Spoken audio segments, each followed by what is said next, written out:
And welcome back to SpiffyNeedleGeeks playing some more Digimon World DS. This is it, ladies and gentlemen, the climax. We lost Russell somewhere in the void back there, but you know what? It's cool. We got this. We got Quagga. That's all we need. Yes, that is true. So as Alphamon is explaining to his mind-controlled dummy, I'm not really sure why he needs to explain it to him, but whatever. So they're trying to raise up Chronomon, a legendary Digimon.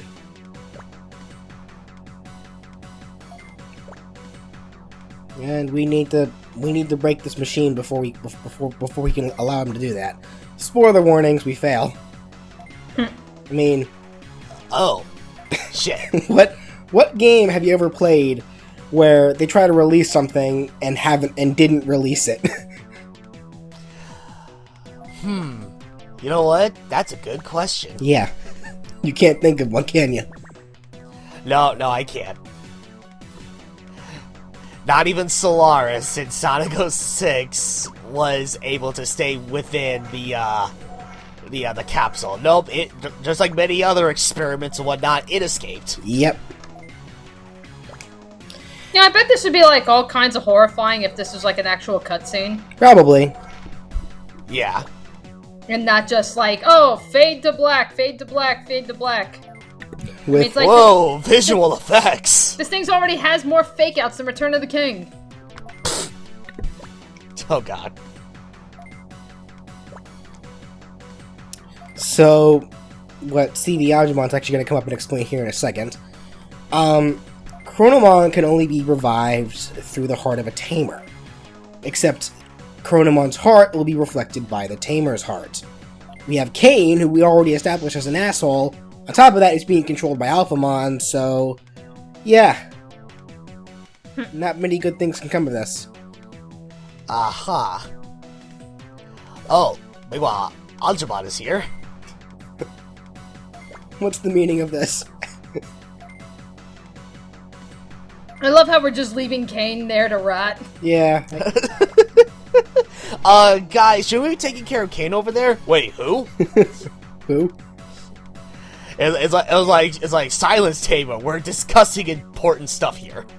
But, God, puny gods. Yep, so just like Angemon said. Way to go, Alphamon. How did you not know this? You really. fool! That's like, Angemon knew this the whole time and he didn't, like, open his mouth saying, dipshit, this is what's gonna happen? Oh, is that how unsuccessful experiments work? Fuck. Something tells me that a part of me wants to say that maybe the reason why Alphamon didn't know this was because Alphamon from the beginning was so determined to the idea that Digimon didn't need humans, and he knew that an ingredient to release Chronomon was a tamer. That's probably as far as he thought it would go. He didn't actually think that, you know, the reliability of the tamer had anything to do with it, because he didn't think that Digimon needed tamers to begin with. I see. Having been said, these two very powerful Mega-level Digimon, may I add, are unable to stop this thing. They get knocked out in one blast. So, and the thing isn't even awake yet. So now they're leaving it up to me. If he's that powerful, it's just like, should the term Mega Evolution be irrelevant at this point? Well, by definition, I'm sure this thing would be a Mega, but like there are multiple forms to Megas too, depending on the Digimon, that is. Oh. So the first part of this boss fight, we got to take out the pods. The pods that are charging it up anyway. You have thunder, fire, wind, and the last one should be water. Yep. Of course. Ah, hence the blue. It's a simple enough match. Just, you know, they take up 4 spots.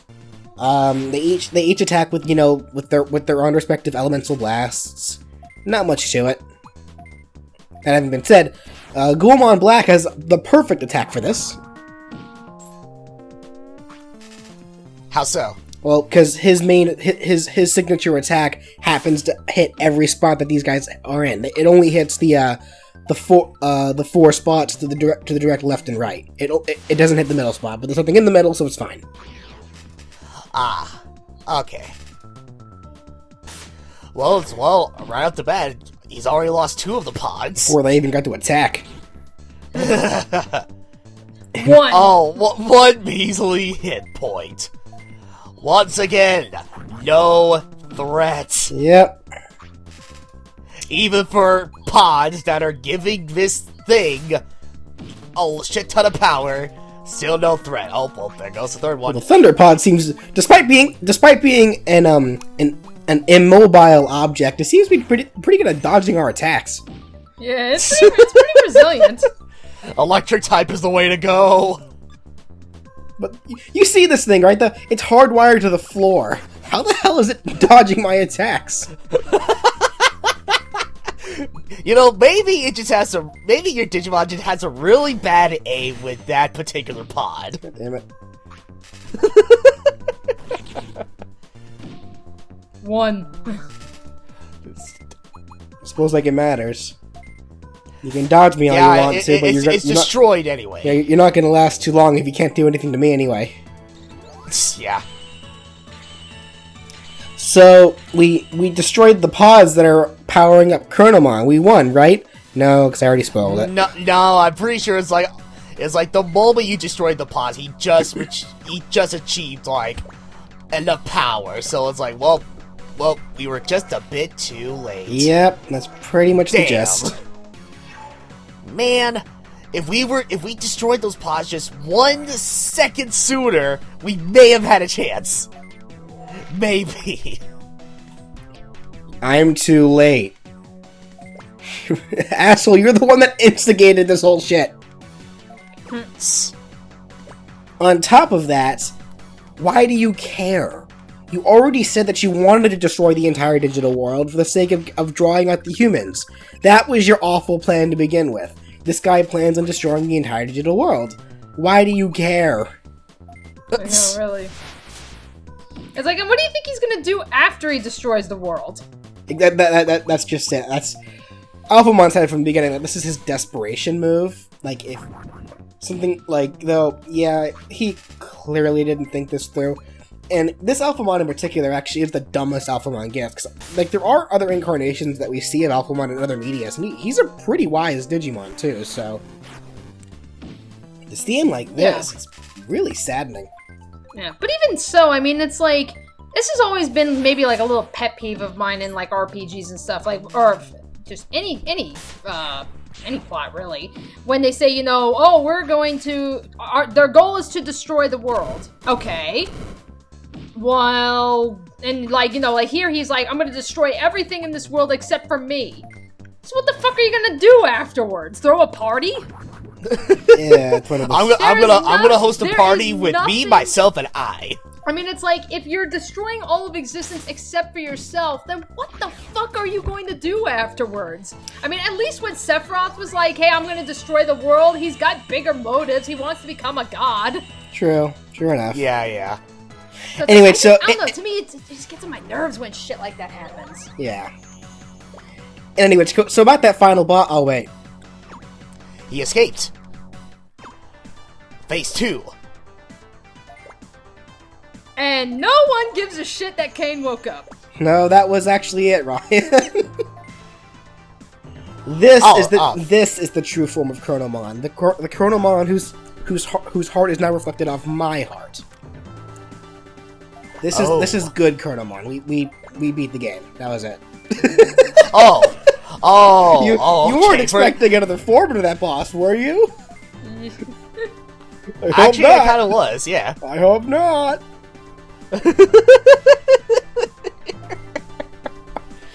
Is no one going to give Kane like a swift kick to the dick or anything? I mean, like, hey, okay. He just stood right? up. It's like he literally just stood up from unconsciousness, and like no one's even fucking addressing him. He's just standing there like, yeah, I did a thing. Meanwhile, So, you show your true form. Oh, yeah, thanks, guys. Thanks for all your fucking help, you assholes. Meanwhile, Alphamon has his random little realization moment there. It's like, oh, now I understand humans. Us Digimon aren't so different from them after all. That's cool and all. You still did some pretty horrible shit. In which case, unfortunately, Chronomon doesn't have enough power to really stay in its form, so it does have to go back to sleep in order to remain alive. Unfortunate, but as such is life.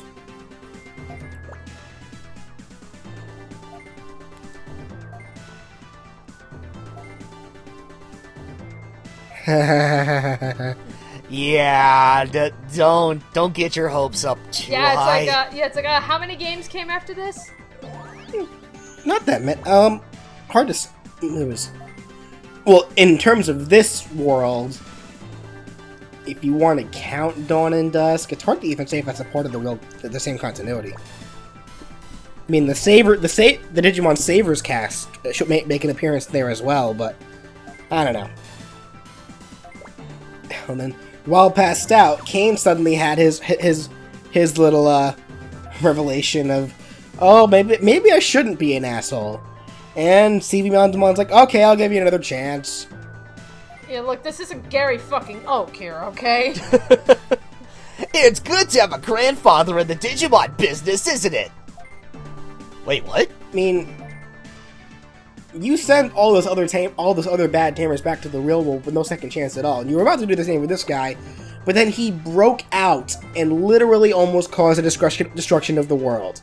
And all because he had this sudden realization of how he should be acting, you're gonna give him a second chance. Even though he by far did the worst out of all the bad tamers.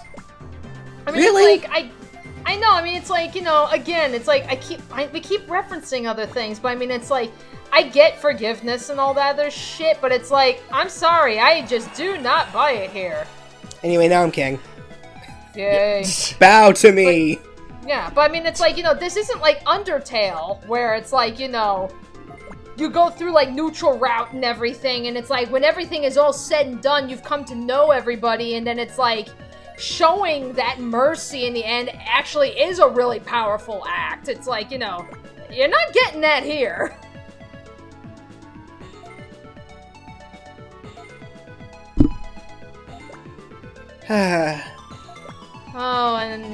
and she took him back. Fuck you, bitch. Oh my god.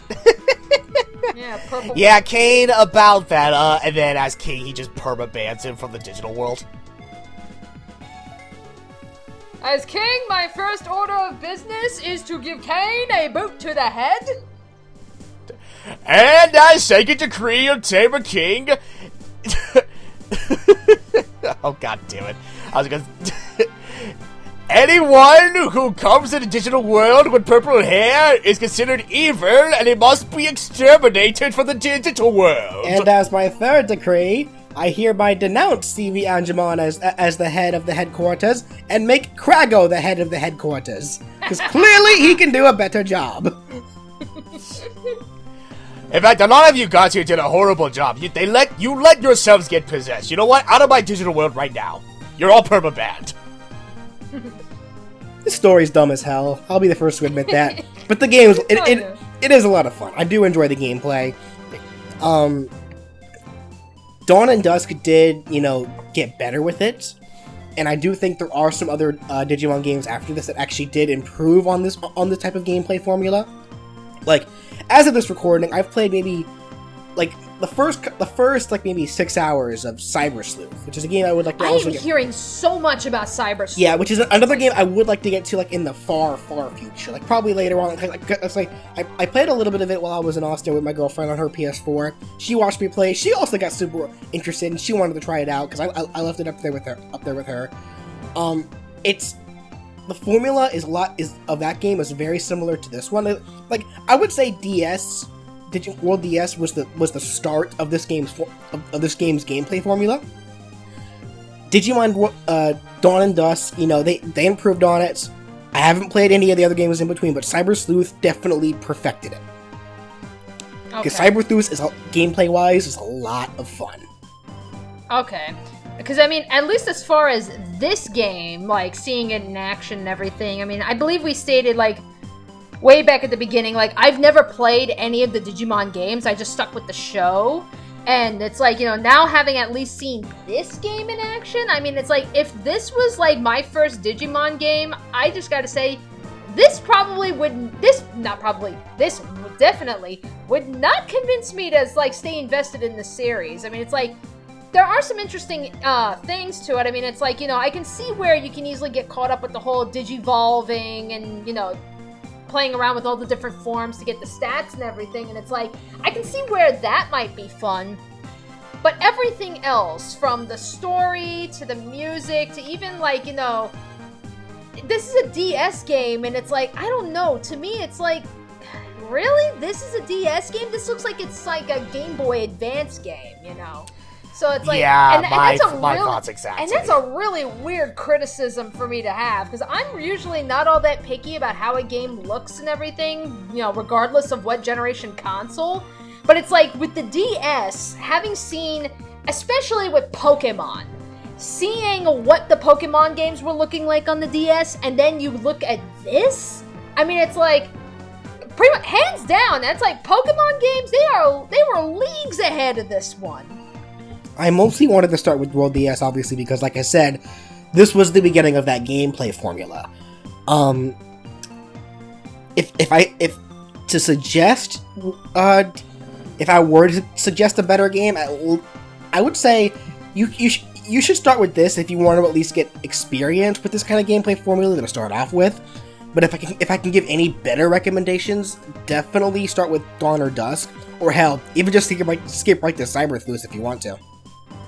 I know there were some other story Digimon games, and I haven't heard much about them, but I know they exist. In terms of their gameplay, I'm not sure how similar they are. I'll have to look into that, but yeah, like I said, this is just where it began. It's very simple, but the gameplay itself is a lot of fun. Like, I can understand why you wouldn't be as impressed with it, Danny. You'd probably get a better idea of it if you actually played it yourself. But even then, I would actually suggest for you to start with Dawn or Dusk first. Right. Well, I mean, that's why I said, like, the gameplay, like, you know, especially, like, you know, like, where you're constantly digivolving and degenerating and everything, it's like, I can see where that could be a lot of fun, because you can come up with all kinds of crazy combinations and shit. You know, I can see where the fun in that is, but everything else is just really, like, you know, below average. And it turns out it was all nothing but a dream. Or was it?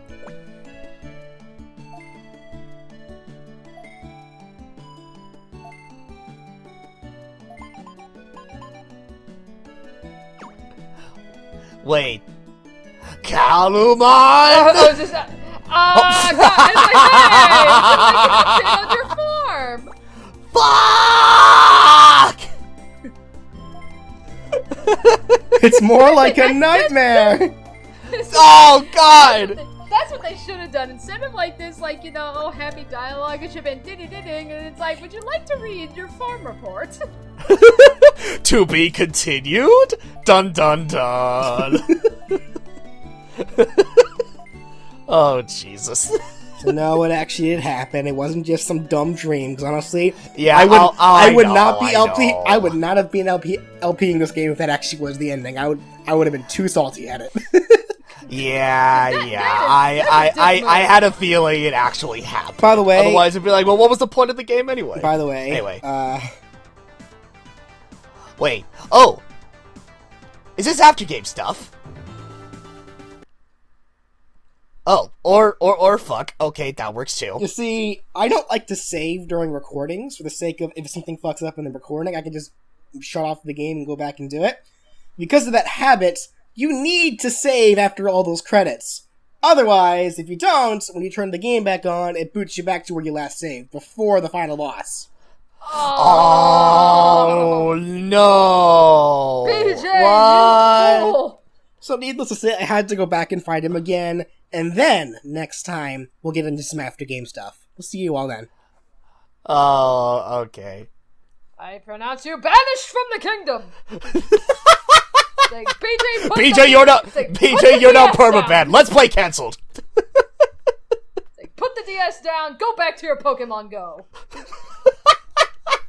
Go back to your Pokemons and your god-awful lag. Fucking servers.